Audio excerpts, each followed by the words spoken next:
Hi everyone. Welcome to another episode of Real Faith in the Real World, a ministry of Normal First United Methodist Church in Normal, Illinois. Let's listen to hear what Pastor Kent King Nobles has to say today.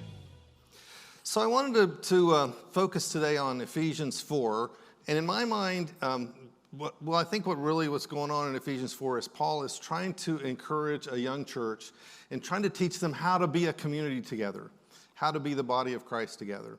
Here's the problem I had.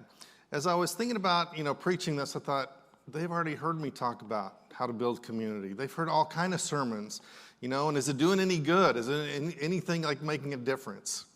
So I decided to take a little different approach today. I'm going to try a little reverse psychology on you. I want to train you in how to ruin a perfectly good community. So imagine that you are part of a community that's functioning well, people trust each other, people get along pretty well, people listen to each other. How would you go about destroying that? And when you think about it, it's not really that hard, is it? So I could come up with all kind of examples from history, but I decided I don't even need to go any farther than the Bible. Let me give you 4 examples from the Bible about how to destroy a perfectly good community. So here we go. Now, I think it will help me if you'll get in kind of the right frame of mind for this. So I'd like for you to make a grumpy face. Can we get a picture of it? Something like that. So let me see your grumpy face. So let me know that you're ready to kind of get into this and figure out how we can do some. Yeah, thank you. That's good. All right. Some of you are ready. Some of you are still laughing, but that's just what you do, so that's fine. All right, lesson number 1. Let's talk about Adam and Eve. The very first community, right? Our origin story from Genesis 1 and Genesis 2. They've been given a pretty good situation, haven't they? I mean, it's set in this beautiful garden that provides all the food, everything they could want and need. They're in harmony with the animals. Even they're close to their Creator. God comes and walks with them. Seems like things are good. And then, remember what happens? The serpent comes along. And the serpent says something like, why should God get to be the only one who's God? You should get to be God too. Just eat this fruit, and you can be the center of everything. You can be in control. So instead of appreciating all that they've been given, Adam and Eve focused on the one thing they didn't have.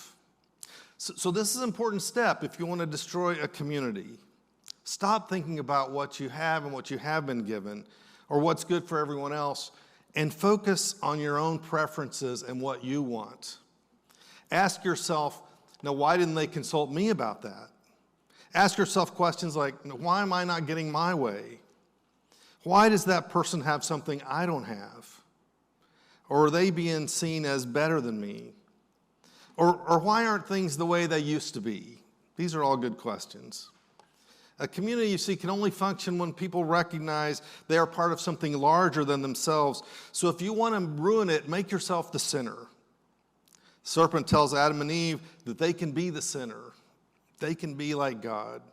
So, the story, Adam and Eve eat the fruit, and immediately their little community begins to unravel. They start hiding from God, and they start blaming one another. Adam says, this woman you gave me, it's all her fault. She gave me the fruit. Now this is a pretty amazing sentence. At one time, Adam blames not only Eve, but also God for all the problems and takes no responsibility for himself. And then, of course, Eve follows, and she said, it's the serpent's fault. No one says, yeah, I made a bad choice. I'm responsible. No one even says, well, I could be part of the problem. Let me think about it. So insist on having your own way.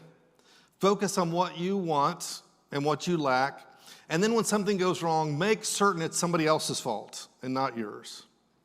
All right, that's lesson 1. If you're still with me, show me your grumpy face so I'll know you're still. All right, most of you aren't with me. That's all right. I'll keep going anyway. Our second lesson. Remember the Israelites wandering in the wilderness. Remember the book of Exodus. God had liberated them from slavery in Egypt. They'd crossed the Red Sea, escaped from the pursuing army. They had miraculously received food and water in the desert when they needed it. They had witnessed God's presence and power in many ways. And then what happens? Then Moses goes up the mountain to pray and to receive revelation from God. And for the people, Moses is gone a little bit too long. They get impatient. They get anxious. Now, let's give them some credit. I mean, they have been through this trauma of slavery. They've just come out of that. They're wandering in this wilderness that's not familiar to them. So I can see why they would be anxious. All of a sudden, their leader has disappeared, and they don't know where he is. So what do? You know, understandable fear can lead to some pretty destructive choices. So the people say to Aaron, Aaron, make us some gods that we can grab hold of and that we can control and that we can feel better about. So they collect gold from everybody and they melt it down and make a golden calf and begin to look to that for their security. So if you want to ruin a perfectly good community, never wait long enough to make wise decisions. Just react. If you become uncomfortable, demand that someone do something about it immediately. It doesn't have to be right. It only needs to make you feel better right now. Fear doesn't like complexity or uncertainty. It doesn't want to listen, reflect, or pray. Fear wants simple answers and immediate action. So when a community becomes frightened, people look for someone to blame. They become suspicious of anyone who's different and willing to follow anyone who promises to make the uncertainty disappear.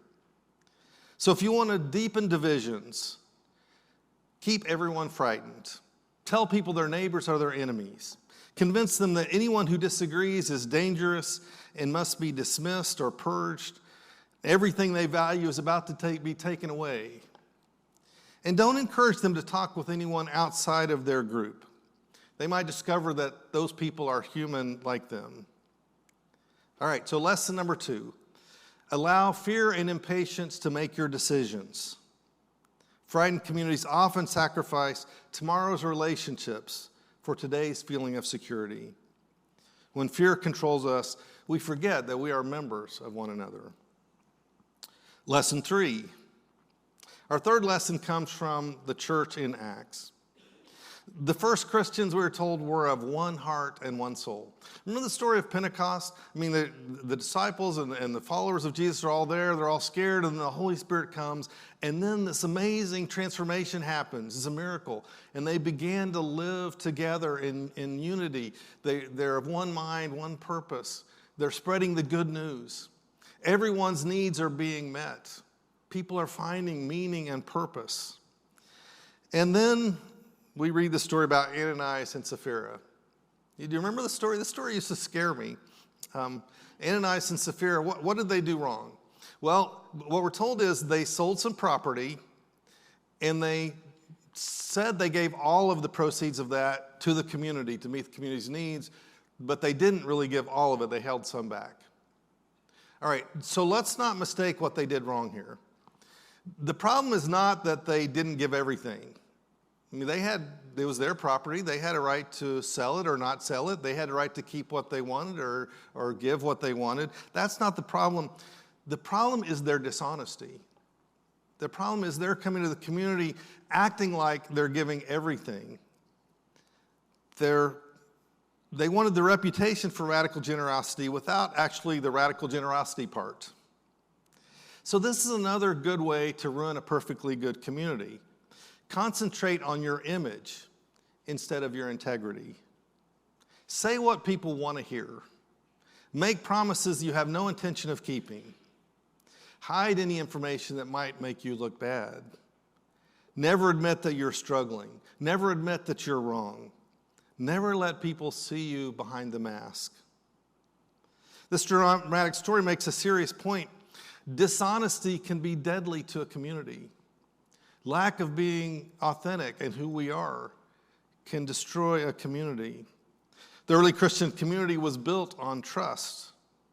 And once people could no longer trust each other, then what did they have? The entire community was in danger. So a healthy community doesn't require perfect people. It doesn't require people who are right all the time. But it does require honesty. it does require integrity and authenticity. Trust takes time to build. Deception can destroy trust just like that in a heartbeat. When image becomes more important than integrity, we forget that we are members of one another. And lesson 4. Our final lesson comes from the young church in Corinth. The Corinthians, they were a star church.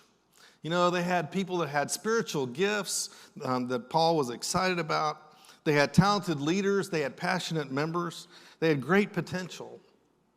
And then they also had factions. Some said, well, I belong to Paul, and I'm better. Others said, I belong to Apollos. Others said, I belong to Cephas or Peter. The Corinthians had discovered one of the most effective ways to turn a community into a divided community. Get everyone into factions or competing teams. So the first thing you need to do is find something to get people to disagree about. Now, this could be something, important, like how do we handle immigration policies, or it could be like the color of the church carpet. It doesn't really matter what it is. Just get people to disagree about something, and then get everyone to choose a side. Everyone get on one side or the other and be against the other people, and then let's talk bad about the other people and how wrong they are. Stop listening to what the other group actually believes. Let your own group tell you what those other people believe. Assume the worst about their motives. If they disagree with you, it can't possibly be because they come from different life experiences or understand the issue differently. It must be because they're evil, because they're ignorant, selfish, immoral, or dangerous. And eventually you can simply label them and dismiss them and not relate to them at all. Treat them as though they have nothing worth hearing. Contempt, in any relationship, contempt is one of the most dangerous things. It's true in marriages, it's true in communities. Our differences are real. Now, some issues involve justice, human dignity, the well-being of vulnerable people. I'm not saying that the issues don't matter. Building community doesn't mean pretending that nothing is important. Remaining silent about injustice or agree about everything, that's not what's called for. Christian community is not peace at any price. Sometimes love requires confrontation and boundaries, accountability, courageous resistance. But even then, our goal is not to destroy people.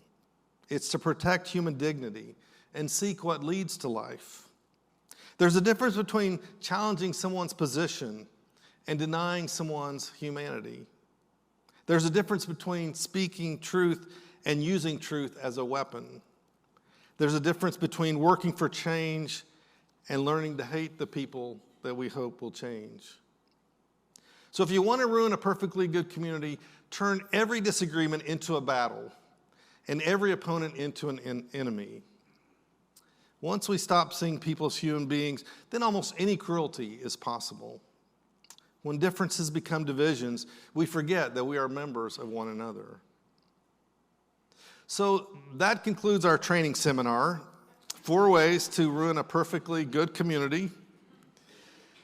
I'm sure you've seen it before. So number 1, make everything about yourself.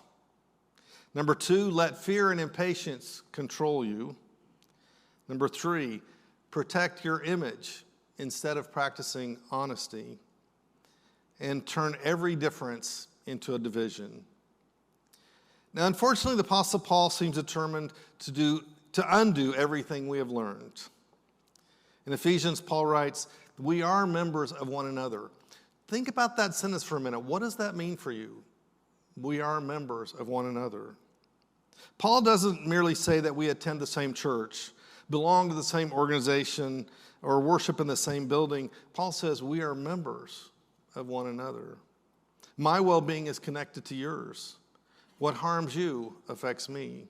What strengthens you strengthens the whole body. And then Paul offers his instructions for life in community. Just real quickly, he says, speak the truth to each other. Deal with anger before it takes control. Work honestly. Share with those in need.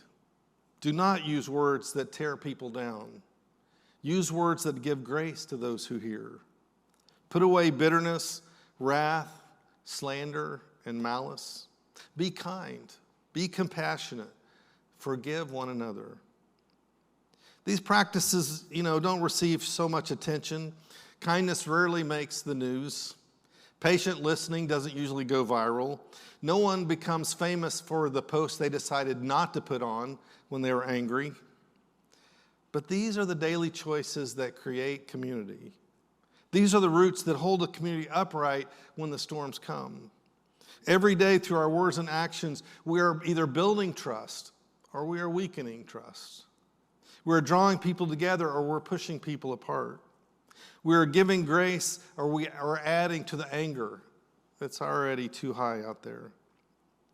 The question is not whether we will become frustrated, frightened, or angry. We will. We know that. The question is, what are we going to do with those feelings when they come? Will our fear become an excuse to suspect our neighbors?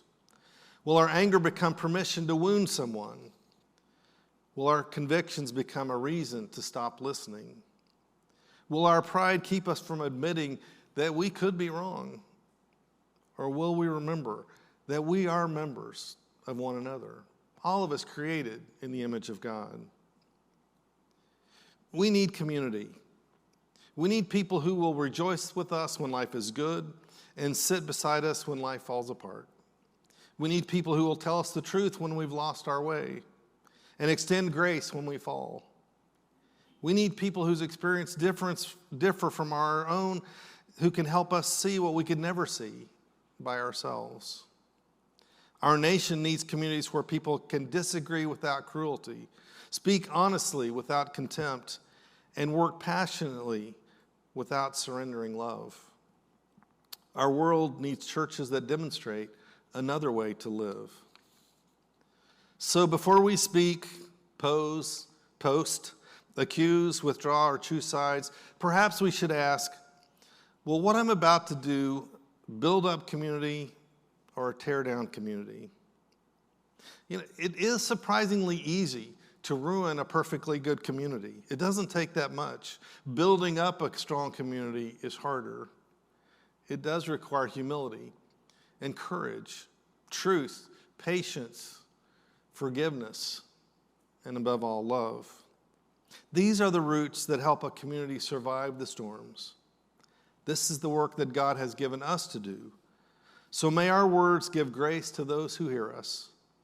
May our actions serve the common good. And may the life we live together show a divided world what the love of Christ looks like. Thanks for joining us for this episode of Real Faith in the Real World. We hope that this message helps you grow in your understanding and sparks new insight on your journey of faith. If you found this episode helpful, don't forget to subscribe and share. And as always, if you have questions and want to dive deeper into today's topic, please feel free to reach out to us by going to normalfumc.org, click About Normal first, and click Contact to leave us a message. We would love to hear from you. And until next time, keep seeking, keep questioning, and keep growing.